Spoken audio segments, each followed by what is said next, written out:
అసలు ఈ ముక్కులో నుంచి నీరు, రక్తము కారడం ఇలాంటి కొన్ని ఉంటాయి కదా, వాడిని సిమ్టమ్. ఇక్కడ కానీ ఏదైనా కానీ ఇక్కడ ఛిద్రమయ్యి ఫ్రాక్చర్ అయినట్టయితే బ్రెయిన్లో ఉండేటువంటి నీరు ముక్కు ద్వారా బయటకు వస్తుంది. దానివల్ల ఇన్ఫెక్షన్.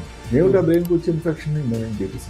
మెనింజైటిస్ అంటే అత్యంత ప్రమాదకరమైనటువంటి వ్యాధి. బ్రెయిన్ స్ట్రోక్స్ వస్తాయని ముందు మనకి తెలిపే లక్షణాలు. 40 సంవత్సరాల లోపల వారికి స్ట్రోక్ రాదను, బీపీ రాదను, షుగర్ రాదు అనే పాత మాటను విస్మరించండి.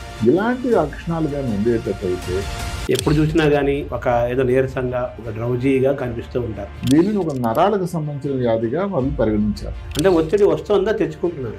చుట్టుపక్కల వాళ్ళు చదువుతున్నారు, వారికి ఐఐటీ సీట్ వచ్చింది, వాళ్ళ చుట్టాలు బంధువులు ఈ అబ్బాయికి రావాలి అంటే ఇవన్నీ తల్లిదండ్రులు గమనించి కూడా వాళ్ళకి తెలిసిందల్లా ఏమిటంటే మా అబ్బాయి డాక్టర్ అయిపోవాలి, తప్పేం లేదు ఆలోచన. నిద్ర తక్కువ అయిపోయింది. ఇలాంటి ఇబ్బందుల వల్ల ఏమిటంటే ఈ సిఎఫ్ఎస్ చాలా చాలా ప్రమాదం. ఈ ఫ్యాటిక్ సిండ్రోమ్ పైన కోవిడ్ ప్రభావం కూడా ఉంది. థైరాయిడ్ ప్రాబ్లం, షుగర్ వ్యాధి ఉంది. ఇలాంటి వాళ్ళలో కొన్ని కారణాలు ఉన్నాయి. భారతదేశంలో 12% సీనియర్ డాక్టర్లు ఆల్రెడీ ChatGPT వాడుతున్నారు. పక్షపాతం రాకుండా మనం ముందుగా ఏమేమి చేయాలి సార్? బీపీ రెగ్యులర్గా ఉంటే చెక్ చేయించుకోవాలి, లేని వాళ్ళు కూడా చూయించుకోవాలి. కిడ్నీ ప్రాబ్లం కానీ ఏమైనా ఉన్నాయని గుండె వెళ్తూ సడన్ హార్ట్ అటాక్ జరిగిపోయాడు. ఈ తలనొప్పినిలో ఎన్ని రకాలు, దాన్ని ఎలా చూడాలి సార్? అంటే తలనొప్పి బ్రెయిన్ లోపల ఏదైనా కానీ క్లాట్ తయారైంది అనుకోండి, అన్నింటికంటే ముఖ్యం బ్రెయిన్లో ట్యూమర్ కానీ ఏదైతే గడ్డ తయారైంది అనుకోండి, అది ప్రమాదం. ఆ కాఫీ తాగితే తలనొప్పి తగ్గిపోతుందా? అలా ఒకసారి ఆ టీ పడకపోతే లాభం లేదండి, తలనొప్పి వచ్చేస్తుంది. నిజానికి ఎక్కడ కూడా గణాంకాల ప్రకారం ఎక్కడ కూడా దీనికి దానికి ఎక్కడ ఇది లేదు. ఈ కాళ్ళు తిమ్మిర్లు పట్టేదాన్ని కొంచెం తర్వాత ఆగిపోతాయి, బట్ కొంచెంసేపు తిమ్మిర్లు పడతాయి. ప్రశ్న ఏమైనా తగ్గిందా? డయాబెటీస్ వ్యాధి కానీ ఉందా? ఏదైనా విటమిన్లో లోపం ఉందా? స్ట్రోక్.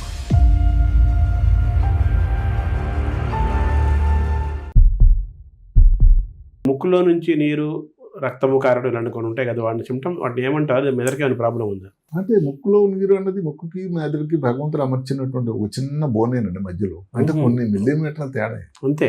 ఇది ఇంతవరకు బ్రెయిన్ ఉంటుంది, ఇక్కడ ముక్కు అంటే అంతే కదా. అంతే. అంటే మన LOC లైన్ ఆఫ్ కంట్రోల్, పాకిస్తాన్కి భారతదేశంలో చిన్న లక్ష్మణ రేఖ. అక్కడ ఇబ్బంది ఏమిటంటే అంత థిన్ బోన్. ఇప్పుడు ఎవరికైనా చిన్న దురదృష్టవశాత్తు యాక్సిడెంట్ అయింది అనుకోండి, ఆ బోన్ బ్రేక్ అవుతుంది. బ్రెయిన్ లోపల సృష్టికర్త మనిచినటువంటి చాలా గొప్ప ఇంపార్టెంట్ ద్రవ పదార్థాన్ని పేరు CSF అంటారు, సెరిబ్రో స్పైనల్ ఫ్లూయిడ్. ఇక్కడ కానీ ఏదైనా కానీ ఇక్కడ ఛిద్రమయ్యి ఫ్రాక్చర్ అయినట్టయితే బ్రెయిన్లో ఉండేటువంటి నీరు ముక్కు ద్వారా బయటకు వస్తుంది. దానినే ముక్కులో నుంచి నీరు కాదు. ముక్కులో నీరు అనేది 2 సన్నివేశాలు ఉంటాయి. జలుబు ఉందనుకోండి, కామన్గా అయితే జలుబు అది బ్రెయిన్ లోపల ప్రమాదమైంది కాదు. జలుబు బాగా ఉంది, దగ్గు వచ్చింది, ఈ మధ్య కాలంలో వచ్చింది అంటే కామన్ కారణం అదే కామన్ కోల్డ్ అంట. ముక్కు నుంచి ఏదైతే వాటర్ కంటిన్యూస్గా ఒక పక్క నుంచి వచ్చి వాటరీ కలర్ ఉండి ముక్కులో ఏదైతే జలుబు దాని వలన వచ్చిన ఎలర్జీ వల్ల వచ్చిన నీరా, మెదడులో చూస్తున్న నీరా, దానికి ఏమన్నా చిన్న చిన్న బెడ్స్ ఏవైతే ల్యాబ్ టెస్టులు కూడా ఉన్నాయి. కానీ దానికంటే ముఖ్యంగా అత్యంత ముఖ్యమైన పరీక్ష ఏమిటంటే వెన్నులో పూసలో ఒక సూది వేసి ఏదైతే సిజేరియన్ సెక్షన్ ఆపరేషన్ అప్పుడు చేసేటువంటి ఇలా మాదిరి అక్కడ నుంచి CSF తీసి అందులోపల ఇంజెక్షన్ చేస్తారు కాంట్రాస్ట్. అది మెదడు లోపల ఎక్కడైతే ఆ రంధ్రం ఉందని అనుమానం ఉందో అక్కడ వరకు తీసుకెళ్లి దాన్ని టెస్ట్ చేస్తే దాని పేరు CT సిస్టోనోగ్రఫీ అంటారు. అక్కడ కానీ ఈ కాంట్రాస్ట్ కానీ బయటకు వచ్చిందో 100% అక్కడ ప్రాబ్లం ఉంది, దానికి ఆపరేషన్ చేయాల్సిన అవసరం కూడా ఉంది. ఎందుకంటే ఆ నీరు కానీ బయటకు వస్తే ఇబ్బందులు ఏమిటండి, దానివల్ల ఇన్ఫెక్షన్. ఏమిటా బ్రెయిన్కి వచ్చే ఇన్ఫెక్షన్? మెనింజైటిస్ అంటాం. మెనింజైటిస్ అంటే అత్యంత ప్రమాదకరమైనటువంటి వ్యాధి. ప్రాణాపాయం చాలా హెచ్చుగా ఉంది. దానివల్ల పిచ్చులా రావడం, స్పృహలు కోల్పోవడం, వెంటిలేటర్ పెట్టాల్సి రావడం, దాని నుంచి రికవర్ అవ్వడం, తర్వాత లేట్ అవ్వడం, ఇలాంటి ఇబ్బందులు ఉంటాయి. కాబట్టి ఎప్పుడైతే ముక్కులో నీరు కానీ వచ్చి అది బ్రెయిన్లో వచ్చిన నీరు అని కానీ కన్ఫర్మ్ చేస్తే ఎంత తొందరగా అయితే అంత తొందరగా దానికి శస్త్రచికిత్స చేయాల్సిన అవసరం కూడా ఉంటుంది. అది మెనింజైటిస్ తాలూకు ఒక లక్షణం అంటారా? అంతే మరి. అంటే వాటర్ రావడం మెనింజైటిస్ లక్షణం కాదు, నీరు రావడం వల్ల దాని నుంచి మెనింజైటిస్. చుట్టుపక్కల వాతావరణం అంతా దుమ్ము ధూళి అంతా ఉంటుంది కదండి. అవును. ఇప్పుడు ఆయన భద్రంగా ఎలా చేశాడంటే దాన్ని ఉండాల్సిన చోటు అది ఆయన నిర్దేశించాడు. ఏదైనా కారణం వల్ల దాన్ని ఎల్లలు దాటి కానీ వచ్చినట్టే ఇది ఏమవుతుంది? అవునవును, జరుగుతున్నదే అది. అది సో ముక్కుకి మెదడుకి ఉన్న లింక్ చాలా గొప్పది. చాలా అసలు ఈ మధ్య కాలంలో చాలా రకం మందులు ప్రపంచం ఏంటంటే ఇంట్రావీనస్ అయితే నొప్పులు ఉంటుంది, ఇంజక్షన్ దానికి పెట్టాలి, పిల్లల్లో ఇంజక్షన్లు తీసుకోరు. కొన్ని మందులు కూడా దాని నుంచి వెళ్ళి ఆ చోటు ఎక్కడైతే ఇబ్బంది ఉందో అక్కడ కోసం, ముఖ్యంగా బ్రెయిన్కి సంబంధించిన వ్యాధులకి అంతా చాలా దూరం ప్రయాణించాల్సి ఉంటుంది. అందుకని ఈ మధ్య కాలంలో ముక్కు నుంచి మందులు చాలా ఒక కొత్త పద్ధతి వచ్చింది. ఎందుకంటే నోస్ బ్రెయిన్ యాక్సిస్ అని ఉంటుంది, చెప్పారు ఇందాక మీరు. LOC మన కింద రక్షణకి పక్కనే ఉంటుంది. అందుకని ఇక్కడ కానీ ముక్కులు డ్రాప్ రూపంలో వేసాను కూడా ఎంత దూరం ఉంది బ్రెయిన్ కి, తక్షణంగా చేరిపోతుంది దగ్గర. అదే కాకుండా ఇప్పుడు రక్తంలో ఇచ్చేటువంటి మందులన్నీ కూడా ఎక్కలి వెళ్ళడానికి అక్కడ సైంధవుడు ఉన్నాడు, బ్లడ్ బ్రెయిన్ బ్యారియర్, బ్రెయిన్ లోపల. ఆయన కొంచెం అడ్డగట్టగా ఇస్తాడు, ఆయన ఆలోచిస్తాడు ఎలా చేయాలా లేదా ఈ మందునని. ముక్కులోంచి వెళ్ళిపోయింది అనుకో డైరెక్ట్ గా అదంతా ఛేదించుకుని వెళ్ళిపోతాం పక్కింటి వాళ్ళు అంతే కదా. అందువల్ల దీని ఎఫెక్ట్ చాలా చాలా ఉపయోగకరంగా ఉంటుంది. ఇది ఏ వయసులో వాళ్ళకి ఉండే అవకాశం ఉంది సార్? ఏ వయసులో కన్నా రావచ్చు. జనరల్ గా ఏమిటంటే 2 రకాలు ఉంది రావడం. ఏ వయసులో అంటే చిన్నపిల్లలు చాలా తక్కువ. ఎవరికైనా యాక్సిడెంట్ అయింది అనుకోండి, యాక్సిడెంట్ ఇక్కడ ఈ బోన్ ఫ్రాంటల్ బోన్ అంటాం, ఇక్కడ దానికి మనం క్రిబ్రిఫార్మ్ ప్లేట్ అంటాం, అక్కడ కానీ ఫ్రాక్చర్స్ అయినట్టు వచ్చే అవకాశం ఉంది. అది కాకుండా రెండో వెరైటీని మనం స్పాంటేనియస్ CSF రైనోవేరియా, అంటే ఏ కారణం లేకుండా ఒకసారి మొదలైంది. ఇది ఎక్కువ మంది స్త్రీలలో వస్తుంది. ఏదో కారణం వల్ల మెదడు లోపల ఎక్కడైతే ఈ జంక్షన్ ఏరియాలో చిన్న రంధ్రం ఉండడం, ఇన్నాళ్ళు ఊరుకొని సడన్ గా ఒక రోజు అది ఓపెన్ అవ్వడం, ఆ తర్వాత అక్కడి నుంచి వాటర్ పోతూ ఉండడం జరుగుతూ ఉంటుంది. దాన్ని స్పాంటేనియస్ CSF రైనోవేరియా అంటారు. దానికి దీనికి తేడా ఏమిటంటే, ఇప్పుడు యాక్సిడెంట్ అయ్యి ఫ్రాక్చర్ అయ్యి ఉంటే అది 4 ఏళ్లలాగా స్టెల్లేట్ అంటాం, చాలా దిశల్లో ఉంటుంది. టెక్నికల్ గా ఆపరేషన్ చేసినప్పుడు కూడా అది కొంచెం కష్టం. అది ఈ స్పాంటేనియస్ అంటే స్మూత్ చిన్న డిఫెక్ట్, దాన్ని పోడ్చడం అనేది చాలా ఈజీ. సో దీనికి చికిత్స ఉందా? తప్పకుండా ఉంది. బ్రహ్మాండంగా ముక్కు నుంచి అసలు బ్రెయిన్, పాతకాలంలో అయితే బ్రెయిన్ ఓపెన్ చేసి చేసేవాళ్ళు మెదడుని. ఇప్పుడు లేకుండా ముక్కు ద్వారానే ఎండోస్కోపీ ద్వారానే ఆ రంధ్రాన్ని మనం గుర్తించి ఎక్కడైతే ఉందో దానికి కొంచెం ఏదైనా ఫ్యాట్ కానీ లేకపోతే కండరం ఇది పెట్టడం కానీ, ఫేషియా కానీ, ఈ మధ్య కాలంలో దాన్ని ఉండడానికి జెల్ అని ఒకటి వచ్చింది, సీల్. చాలా పద్ధతి మారి.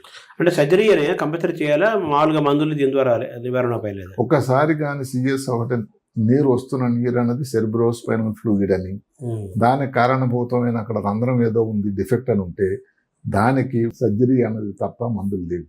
అయితే ఇక్కడ చిన్న మాట, కొంతమందికి అదృష్టవశాత్తు మెనింజైటిస్ 3 సంవత్సరాలు రాకపోవచ్చు, 6 మాసాల నుండి రావచ్చు. ఈ తలనొప్పినిలో ఎన్ని రకాలు, దాన్ని ఎలా చూడాలి సార్? అసలు తలనొప్పి ఒక పెద్ద శాస్త్రం ఉంది. మా గురువుగారు ఏం చెప్పేవారంటే, తల ఎవరికైతే ఉంటుందో వాళ్ళకే తలనొప్పి వస్తుంది. అంతే కదండి, తల లేకపోతే నొప్పి ఎలా వస్తుందండి? తల ఉన్న ప్రతివాడికి వస్తుందని అర్థం ఏంటంటే చిన్నపిల్లల నుంచి పెద్దవాళ్ళ వరకు అందులో ప్రమాదకరమైన తలనొప్పి. తల అంటే మెదడనే మామూలుగా అది ప్రత్యామ్నాయం లాగా వాడతారు. తల అంటే అసలు నిజానికి పురే భాగం, ఆ లోపల ఉండేదాన్ని మెదడు అంటారు. కానీ అందరూ తలనొప్పి అంటే ఆ ప్రాంతంలో వచ్చిన నొప్పి. అలా తలనొప్పి అంటే ఇప్పుడు ప్రమాదకరమైన తలనొప్పి అలా మనం డివైడ్ చేద్దాం. ప్రమాదకరం కాని నొప్పి, ముందు ప్రమాదకరం నొప్పి గురించి మాట్లాడుకుందాం. ఎందుకంటే ప్రమాదం కదా. అంటే తలనొప్పి బ్రెయిన్ లోపల ఏదైనా కానీ క్లాట్ తయారైంది అనుకోండి, అన్నిటికంటే ముఖ్యం బ్రెయిన్ లో ట్యూమర్ కానీ ఏదైతే గడ్డ తయారైంది అనుకోండి, అది ప్రమాదం. అక్కడ ఏంటంటే ఒక్క లక్షణం తలనొప్పి కాకుండా కొన్ని లక్షణాల సముదాయం, సిండ్రోమ్ అన్న ఉందా, ఎలా తలనొప్పి, వాంతులు, కంటిలో చూపు తగ్గడం, మూర్ఛవ్యాధిలాగా రావడం, కాళ్ళు చేయి పని చేయలేకపోవడం, జ్ఞాపశక్తి తగ్గిపోవడం, కంటిలో చూపు తగ్గిపోవడం, చెవులో వినబడడం తగ్గిపోవడం, నడవలేకపోవడం, నడుస్తుంటే ఒక క్రమంగా లేకపోవడం, మాటలో తేడా రావడం, ఇలాంటి లక్షణాలు కొన్ని లేదా అన్నీ ఉన్నా కూడా అది ఇంకా బ్రెయిన్ లో ఏదైనా ట్యూమరు, దానికి న్యూరో సర్జన్ సంప్రదించాల్సిన అత్యంత అవసరం ఉంది అని చెప్పడం. ఇది సింపుల్ హెడేక్, టెన్షన్ హెడేక్ అంటే ఇందాక చెప్పుకున్న టెన్షన్, ఒత్తిడి లేని వ్యక్తే లేదు. మామూలుగా స్త్రీలలో ఎక్కువగా వచ్చేది మైగ్రేన్ వ్యాధి అంటారు. అంటే మెదడు లోపల, తల లోపల ఒక భాగం కుడి పక్కన కానీ ఎడం పక్కన కానీ వచ్చి వస్తూ ఉంటుంది. ఎక్కువ శాతం స్త్రీలలో ఇది వాళ్ళు ఋతుక్రమం టైంలో, ఏదైతే మంత్లీ టైంలో కూడా పీరియడ్స్ వచ్చే ముందు కూడా వాళ్ళకి రావడానికి ఆస్కారం ఉంటుంది. ఇలాంటి వాళ్ళకి ఏదైతే దానికి మందులు అన్నది ముందు పరీక్షలన్నీ చేసి అంతా నార్మల్ గా ఉందని కన్ఫర్మ్ చేసిన తర్వాత ఏదైనా మందులు లాంటివి ఇవ్వాల్సిన అవసరం ఉంటుంది. ఇందులో కూడా ఒక చిన్న విషయం తెలియాల్సింది ఏంటంటే, సిమ్టమాటిక్ మైగ్రేన్ అంటే మైగ్రేనే, కానీ ఈ మధ్య కాలంలో దాని లక్షణాలు మారాయి. అంటే ఏదో 5 నిమిషాలు వచ్చింది, ఇప్పుడు ఎక్కువ శాతం వస్తుంది. వచ్చేటప్పుడు కళ్ళు ముందు ఏదో వస్తువులు సరిగ్గా కనబడడం లేదు, జ్ఞాపశక్తి తగ్గిపోతూ ఉంది. వచ్చిన తర్వాత అసలు ఒక 2 రోజులు తను మనిషి కాలేకపోతున్నాడు, ఏదో కాలు చేయి తిమిరెక్కింది. ఇవి సిమ్టమాటిక్ మైగ్రేన్. అంటే మెదడు లోపల ఇంకేదన్నా లక్షణాలు ఇబ్బందికరం ఉంటేనే, ఆర్గానిక్ డిఫెక్ట్ ఉంటేనే, ప్రమాదం ఉంటేనే కానీ ఇలా రాదు. దాని అందుకని సిమ్టమాటిక్ మైగ్రేన్ అన్న. ఈ మైగ్రేన్ లో కూడా జెనెటిక్స్ ఉందంటారా? చాలా ఉందండి. అంటే ఎక్కువగా తల్లిదండ్రులకు ఏదైతే సామెత అందరూ జోక్ చెప్పుకున్నట్టుగా, తల్లిదండ్రులకు అంత ఆస్తి ఎలాగైతే ఇస్తారో, ముఖ్యంగా తల్లులు ఈ మైగ్రేన్ వ్యాధిని కూడా ఇస్తారంటే వాళ్ళ అమ్మమ్మ గారికి ఉంటుంది, వారికి వచ్చింది, వాళ్ళ అమ్మగారికి ఉంది. ఇలాగ స్త్రీలు ఎక్కువ శాతం కుటుంబ పారంపర్యంగా మనం చెప్పిన ఏదైతే వంశపారంపర్యంగా వచ్చే అవకాశం కూడా ಹೆಚ್ಚು. అవునవును. తలనొప్పులు, ప్రమాదకరమైన తలనొప్పులు, ప్రమాదం కానివి 2 రకాలు చెప్పారు. ప్రమాదకరం ఏంటో చెప్పారు. సో మైగ్రేన్ కూడా దానికి ప్రమాదకరం కింద కాదు, ఇబ్బందికరం. అది ఇబ్బందికరం. అయితే రెండోది మనం ఏదైతే చెప్పుకున్నాం సిమ్టమాటిక్ మైగ్రేన్ అని ప్రమాదకరం కావచ్చు. అదృష్టవశాత్తు ఆ శాతం తక్కువ. మనకు దానికి ట్రీట్మెంట్ ఉంది కదా. ట్రీట్మెంట్ ముందు దానికి ఏది కారణం వల్ల వచ్చిందని చూడాలి. బ్రెయిన్కి అవసరమైన పరీక్షలు చేయాలి. ఉదాహరణకి ఏదన్నా కానీ సిటీ స్కాన్ కానీ ఎంఆర్ఐ కానీ ఈజీ అనే టెస్టులు అన్నీ ఉన్నాయి. అవన్నీ చేసినట్టయితే ఒక నిర్ధారణ ఉంటుంది. బ్రెయిన్లో ఏమైనా ప్రాబ్లం ఉందా, ఉంటే అసలు ఏమిటి, ఏ రకమైన ప్రాబ్లం, ఎంత పెద్ద సైజు, దానికి ఏం చేయాలి, దాన్ని బట్టి వైద్య విధానం. అంటే ఒకసారి మైగ్రేన్ జీవితంలో ప్రవేశిస్తే దాన్ని మనం క్లోజ్ చేసేయాలమా, లైఫ్ లాంగ్ అనుభవించాలా, క్లోజ్ చేయొచ్చా? అది అవతల వ్యక్తిని బట్టి కూడా ఉంటుంది. ఇప్పుడు ఉదాహరణకి ఏమిటంటే బాగా ఇప్పుడు మైగ్రేన్ ఉండే వాళ్ళు కొన్ని ఏదో వస్తువులు తీసుకోకూడదు, ఫుడ్లో ఉండాలి, ఎక్కువ ఒత్తిడికి లోను కాకూడదు, శబ్దం ఎక్కడైనా ఏదో ఇప్పుడు మాట పబ్కి వెళ్ళారు అనుకోండి, ఎక్కువ ధ్వని వచ్చినట్టయితే మనకి తలనొప్పి వస్తుంది అంటారు. ఎక్కువ లైట్ కానీ మధ్య కాలంలో అంటారు మ్యారేజ్లు కానీ ఎక్కడైనా ఫంక్షన్లు కానీ మాల్స్లో కానీ లైట్ల తాలూకు తాకిడి ఎక్కువైపోయింది, దానివల్ల రావచ్చు అంటారు. అంటే ఎవరికైతే తలనొప్పి లాగా ఉండి వాళ్ళకి కారణం అంటే తెలిసిపోయినప్పుడు ఇలాంటి కొంచెం తక్కువ వెళ్ళడం కానీ దూరంగా ఉండడం కానీ మంచిది. అలర్జీస్ లాగా మైగ్రేన్ లో కూడా చాలా స్టేజెస్ ధోరణులు భిన్నంగా ఉన్నాయి. శాశ్వతంగా మైగ్రేన్ మనం తొలగించడానికి అవకాశం అంటే దానికి ఏమిటి శాస్త్రీయంగా తొలగించడం అనేది లేదు. కొన్ని సంవత్సరాల తర్వాత వాళ్ళు అడ్జస్ట్ అయిపోవడం కానీ తగ్గిపోవడం కానీ తగ్గిపోతూ ఉంటుంది. అంతే, మన చేతిలో లేదు, కొంతవరకే మెడికల్ గా మన చేతిలో ఉంది. అంటే మందుల తాలూకా శాతం తక్కువ. ఎందుకంటే అవతల వ్యక్తులు బాధపడుతున్న వాళ్ళు ఏంటంటే చాలా టెన్షన్ లోన్ అవుతారు. ఆ ఎపిసోడ్ వచ్చిందంటే ఇంకా 2 రోజులు నేను మనిషిని కాను అని చాలా భయపడుతూ ఉంటారు వచ్చింది అంటే. అసలు ఋతుక్రమం ముందు కొందరికి ఎవరికైతే తలనొప్పి మొదలైందంటే వాళ్ళు అది అసలు ఒక పెద్ద నైట్ మేర్ అనమాట, పీడకర. ఇప్పుడు ఈ మైగ్రేన్ వచ్చిన వాళ్ళు కొంచెం నిద్రపోతే రెస్ట్ చేసుకుంటే పోతుంది అనుకుంటారు, కరెక్టే అండి? తగ్గుతుంది. ఎందుకంటే నిద్ర మించిందో ఏమీ లేదండి, అది పెద్ద మందు, అది సర్వరోగ నివారణ. సరే, తర్వాత ఈ తలనొప్పులు వచ్చినప్పుడు ఈ కాఫీ అనేది కూడా మనకి బాగా అదొక మెడిసిన్ లాగా అయిపోయింది కాఫీ. అంటే దానికి సైంటిఫిక్ గా ఉన్న బేసిస్ అలా ఏమిటంటే కాఫీ దాన్ని తీసుకున్నట్టు దానిలో ఒక పదార్థం ఉంటుంది. టీలో కానీ కాఫీలో కానీ ఉండే పదార్థాన్ని కెఫీన్ అంటారు. కెఫీన్ అనేది వాసోడైలేటర్. అంటే ఏమిటంటే మెదడులో రక్తనాళాల లోపలికి రక్త ప్రసరణ ఎక్కువ అయ్యి ఆ తలనొప్పి తగ్గి కొంచెం కంఫర్టబుల్ ఉండడానికి దోహదకారం చేస్తుంది. కానీ అయితే ఆ సర్వత్రా హేతువులాగా తలనొప్పి తగ్గాలంటే 5 కప్పులు 10 కప్పులు తాగుతూ ఉంటే అది ప్రభావం కాస్త బెడిసికొడుతుంది. మంచి కాదు, సరిగదా, దానివల్ల ఇబ్బంది ఎక్కువ రావడం కాస్త. అది ఓకే. ఇప్పుడు తలనొప్పి ఉన్నప్పుడు అంటే మీరు చెప్పిన ప్రమాదకరం కాదు, మామూలుగా ఒత్తిడి వల్ల కానీ నిద్ర లేకపోవడం వల్ల కానీ ఏదైనా కానీ తలనొప్పి వస్తే ఆ కాఫీ తాగితే తలనొప్పి తగ్గిపోతుందా? అది చెప్పాను కదా, దానివల్ల కెఫీన్ ప్రభావం కొంత ఉండదండి. అది కాకుండా నేను కాఫీ టీ తాగితే నాకు తలనొప్పి తగ్గిపోతుందని ఒక ధీమా, ఒక సైకలాజికల్ బూస్ట్. ఈ బూస్ట్ కన్నా సైకలాజికల్ బూస్ట్ అనేది చాలా గణనీయంగా పనిచేస్తుంది. చాలా మంది మనం ఇది వింటూ ఉంటాం, తెల్లవారు ఒక్కసారి ఆ టీ పడకపోతే లాభం లేదండి, తలనొప్పి వచ్చేస్తుందని. నిజానికి ఎక్కడ కూడా గణాంకాల ప్రకారం ఎక్కడ కూడా దీనికి దానికి ఎక్కడ ఇది లేదు. కానీ అది చేయగానే ఒక కంఫర్ట్ అనమాట, నేను కాఫీ తాగ్గానా టీ తాగ్గానా నేను తలనొప్పి తగ్గిపోయింది అని ఒక సంతోషం. కాఫీ వాళ్ళకి బూస్ట్ లాగా పనిచేస్తుంది, అంతే, అక్కడ బూస్ట్ అవుతుంది. అంటే ఈ కాఫీ అనేది బ్రిటిష్ స్టైల్ ఈ మధ్య కాలం మనకు అలవాటు, అంతమంది మనకు అలవాటు కూడా లేదు కదా. కానీ మనం బాడీకి ఏది అలవాటు చేస్తే అందులో కొట్టుకుపోతుంటాం. అందరికి తెలియాల్సింది ఏంటంటే కాఫీ అంటే కెఫీన్ అని కాదు, టీలో కూడా కెఫీన్ ఉంటుంది. ఎవరికి ఎందుకంటే కూల్ డ్రింక్స్ లో కూడా కెఫీన్. అవునా? అంటే ఒక స్టిమ్యులెంట్ అండి అది. ఓకే. అంటే మరి కాఫీలో ఉన్న ఆ స్టిమ్యులేషన్కి టీలో ఉన్న స్టిమ్యులేషన్కి మిగతా ఉన్న జ్యూసుల్లో ఉన్న స్టిమ్యులేషన్ తేడా ఉందా? పెద్ద తేడా ఏం లేదు. నిజానికి ఏమిటంటే ఎక్కడ కూడా ఎన్ని కప్పులు తాగుతున్నారు, ఎంత ఇప్పుడు కాఫీ అని అనుకోండి, ఎంత ఎక్కువ strength so called strong coffee అంటే ఇలాంటి దాన్ని బట్టి కొంత మారుతూ ఉంటుంది. ఇప్పుడు ఆల్కహాల్ ఆ స్టిమ్యులేషన్ ఉండదా? ఆల్కహాల్లో కెఫీన్ ఉన్నట్టు నాకు ఎక్కడ లేదు. కెఫీన్ అనేది స్టిమ్యులేట్ చేసే ఒక కెమికల్ రియాక్షన్, అది అంతే కదా. మరి దానికి ఇప్పుడు రక్తనాళాలు పెద్దగా అవ్వాలి, రక్తనాళంలో వెళ్ళేటువంటి రక్త ప్రసరణ ఆ టైంలో బాగా పోవాలి అని అంటే రక్తంలో మెదడుకు సిబిఎఫ్ అంటాం, సెరిబ్రల్ బ్లడ్ ఫ్లో, అది పెరుగుతూ ఉంటుంది, కొంచెం హ్యాపీగా ఉంటుంది.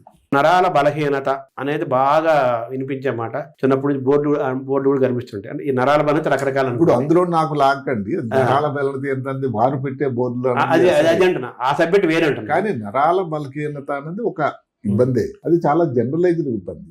ఉదాహరణకి నరాల బలహీనత అంటే మేము అనుకునేది ఏం చేతులు పట్టుకోలేకపోవడం, కాళ్ళు పట్టుకోలేకపోవడం, చేతులు కాళ్ళు అచేతనంగా అయిపోవడం, నడవలేకపోవడం, ఇలాంటివి కొన్ని వ్యాధుల వల్ల. ఇప్పుడు మాట వెన్నుపోవంలో ఏదైనా మెడలో ఇబ్బంది ఉందనుకోండి, దానివల్ల కూడా నరాల బలహీనత వస్తుంది. కాళ్ళు చేతులు కంట్రోల్ చేసే నరాల మీద కానీ ఒత్తిడి ఉంటే అది వేరే. డయాబెటీస్ వ్యాధి సంవత్సరాల కొలది ఉంది, దానిని వచ్చేదాన్ని పెరిఫరల్ న్యూరోపతి అంటారు, అది కూడా నరాల బలహీనత. ఏదైనా విటమిన్ లోపం ఉందనుకోండి, B6 కానీ B12 కానీ ఇలాంటి వల్ల కూడా వస్తుంది.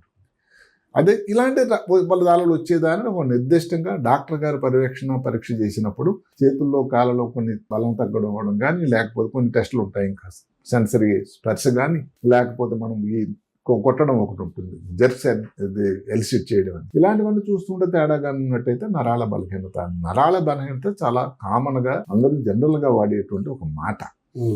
నరాల బలహీనత అనేది ఇంకేదు, వాళ్ళు సంభోగంలో వచ్చిన దాన్ని కూడా నరాల బలహీనత వాడే సన్నివేశాలు చాలా ఉన్నాయి. అది ఈ సబ్జెక్ట్ కాదు. ఈ వణుకుడు అనేది వణుకుడు రోగం, దాన్ని ఎలా ఉంటాం? వణుకుడు అనేది చాలా చాలా కామన్ ఇదండి. దానికి ఏంటంటే ఒక ముఖ్యమైన వ్యాధి ఈ మధ్య కాలంలో ఎక్కువగా డీజనరేటివ్, ఏది న్యూరో డీజనరేటివ్ డిసీజ్ అని ఒకటి ఉంది. ఆ డీజనరేటివ్ డిసీజ్ లో ఒక మాట ఏదైతే పార్కిన్సన్ వ్యాధి అని ఒకటి ఉంది. దానివల్ల వణుకుడు ఏదంటే మెదడు లోపల ఉండేటువంటి డోపమిన్ అనేటువంటి ఒక ద్రావకం, రసాయనం తాలూకా ఏదో కారణాల వల్ల తక్కువగా తయారైతే వణుకుడు వ్యాధి మొదలవుతూ ఉంటుంది. అందుకంటే దానికంటే ముఖ్యం ఏంటంటే ఎవరికైనా థైరాయిడ్ వ్యాధి ఉంది, థైరాయిడ్ పనితనం ఎక్కువ చేయటం, హైపర్ థైరోటాక్సికోస్, దానివల్ల వణుకుంటుంది. వయసుని బట్టి వణుకుంటుంది. ఏది సెనైల్ ట్రెమర్ అని, ఏదైనా వస్తువు దగ్గరికి వెళ్తే పట్టుకోలేకపోవడం, టెన్షన్లో గాబరాల్లో ఉంటుంది, ఏదైనా వస్తుంది.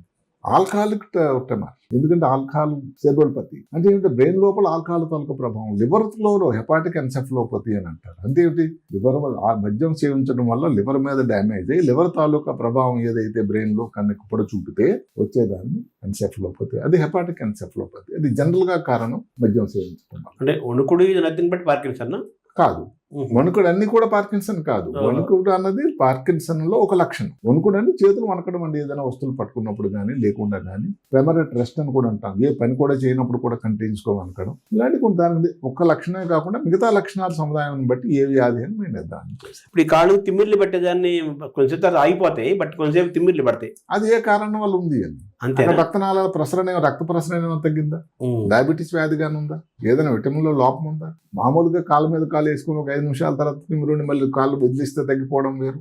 అంటే ఎంత తీవ్రత, ఎంత ఇబ్బంది ఉన్న దాన్ని బట్టి తిమ్మిరి అనేది దాని కూడా లక్షణం. సరే, ఇప్పుడు ఈ పార్కిన్సన్ అనేది ఒకసారి వస్తే తగ్గటం అనేది చాలా కష్టము, చాలా తక్కువ మందికి వస్తుంది, తగ్గుతుంది, అది జీవితాంతం అనుభవించాల్సిందే అని కూడా అంటుంటారు. అది ఎంతవరకు కరెక్ట్ సార్? అది అంటే ఇప్పుడు అది కూడా మసకబరిపోతూ ఉంటుంది. ఎందుకంటే పార్కిన్సన్ వ్యాధి గురించి కూడా ఈ మధ్య కాలం ప్రతి వ్యాధి గురించి కూడా ఇందాక చెప్పినట్టుగానే ఏదైతే ప్రోయాక్టివ్ ప్రిమానిషన్ ఆ మీద ఈ మధ్యకాలం మీరు నమ్మండి, పార్కిన్సన్ వ్యాధి కనీసం 17 నుంచి 20 సంవత్సరాల్లో వచ్చే ముందు ఒక చిన్న ఇక్కడ హైదరాబాద్ నగరంలో సౌకర్యం ఉంది, ఆల్ఫాసిన్యూక్లిన్ అని ఒక గాని ఎంజైమ్ గాని టెస్ట్ చేస్తే బయోమార్కర్ అది ముందే తెలిసిపోతుందట. ఎంతకాలం ముందు తెలుస్తుంది సార్? 17 నుంచి 20 సంవత్సరాలు.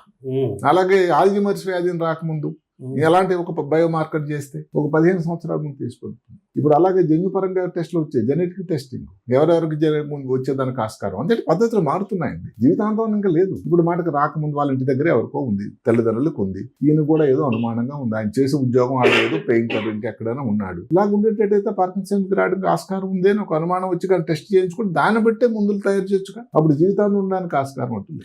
అంటే నాకు ఒక బాగా తెలిసిన వ్యక్తి, పెద్ద ఆయన, ప్రియమైన అవసరం, ఇంకొక ఆయన నాకు కూడా బాగా తెలిసిన ఆయన, ఒక వ్యక్తి నడుచుకుంటూ వస్తున్నాడు, లేదా వెళ్తున్నాడు. అతను మళ్ళీ వెనక్కి పిలిచి, నీకు ఒకసారి న్యూరో సర్జన్ చూపించుకో, నీకు పార్కిన్సన్ వచ్చినట్టుంది అని చెప్పి అన్నాడు. నాకేంటి పార్కిన్సన్ రావడం ఏంటి అది ఇది అన్నాడు. లేదు ఒకసారి ఎందుకైనా మంచిది, నీ నడక తేడా ఉందన్నాడు. వెళ్ళి చూపిస్తే చెప్పేశాట అంటే అది స్టేజ్, ఆ స్టేజ్ లో ఉందని. అంటే పార్కిన్సన్ వ్యాధిలో ఇంకా కొన్ని లక్షణాలు ఉన్నాయి. ఒక్క వణుకే కాదు, వణుకు ఉందండి, ముఖంలో తేడా ఉంటుంది. ఇప్పుడు మీరు జోకులు వేస్తున్నారు, ముఖంలో ప్రస్ఫుటమైన మార్పులు కనబడు, మాస్క్ లెగ్ ఫేస్ అంటారు.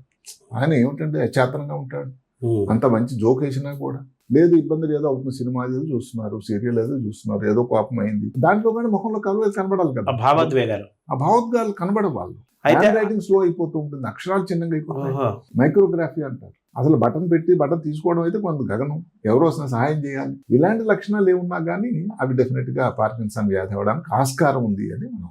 అయితే ఏమైందంటే ఆ వ్యక్తి కోలుకున్నాడు, మళ్ళీ మామూలు ఇప్పుడు బ్రెయిన్ చాలా షార్ప్ గా పనిచేస్తుంది. అది మెడికల్ మిరాకిల్ డాక్టరే చెప్పారు. లేదు బ్రెయిన్ షార్ప్ గా, పార్కిన్సన్ వ్యాధిలో బ్రెయిన్ లో తేడా రాదండి. ఏమిటి, జ్ఞాపక శక్తి కానీ అవన్నీ బ్రహ్మాండంగా ఉంటాయట. ఆ లక్షణంలో జ్ఞాపక శక్తి తేడా లేదు. ఈ నెమ్మది అయిపోవడం, హ్యాండ్ రైటింగ్ కానీ, ట్రెమర్ కానీ, చేతులు టైట్ గా అయిపోవడం కానీ, ఇలా మాటలో కూడా కొంచెం స్లో మాట, ఇవి కానీ ఆ టైంలీ కానీ వైద్యం చేసి దానికి చేసినట్టయితే బ్రహ్మాండంగా రికవర్ ఉంది. అదేం క్యాన్సర్ వ్యాధి కాదు కదా. అంటే వాళ్ళు డాక్టర్ ఎవరో మెడికల్ మిరాకిల్ ఇది నువ్వు కోలుకోవడం అంటే సామాన్య విషయం కాదు అన్నారట. అంటే ఎక్కడ మన కొడుకులు ఇప్పుడు టైఫాయిడ్ వ్యాధి సీరియస్ గా ఉండేది నేను కోరుకున్నా కానీ మనం మెడికల్ మిరాకిల్ కోవిడ్ టైంలో బతికిన వాళ్ళ అదృష్టవంతులు మెడికల్ మిరకల్స్, జరిగిపోయిన వాళ్ళు సాడ్ పార్ట్. ఇలా మెడికల్ మిరకల్ అంటే దానికి ఒక ప్రత్యేకమైన తాత్పర్యం అంటూ లేదు. అవును. ఒక ప్రమాదకరమైన పరిస్థితి నుంచి ఒక ఏదో ఇన్ఫెక్షనే వచ్చింది అనుకోండి, నాకు యాక్సిడెంటే అయింది అనుకోండి, దాని నుంచి రికవర్ అయ్యాడంటే అది మెడికల్ కింద. Thank you doctor.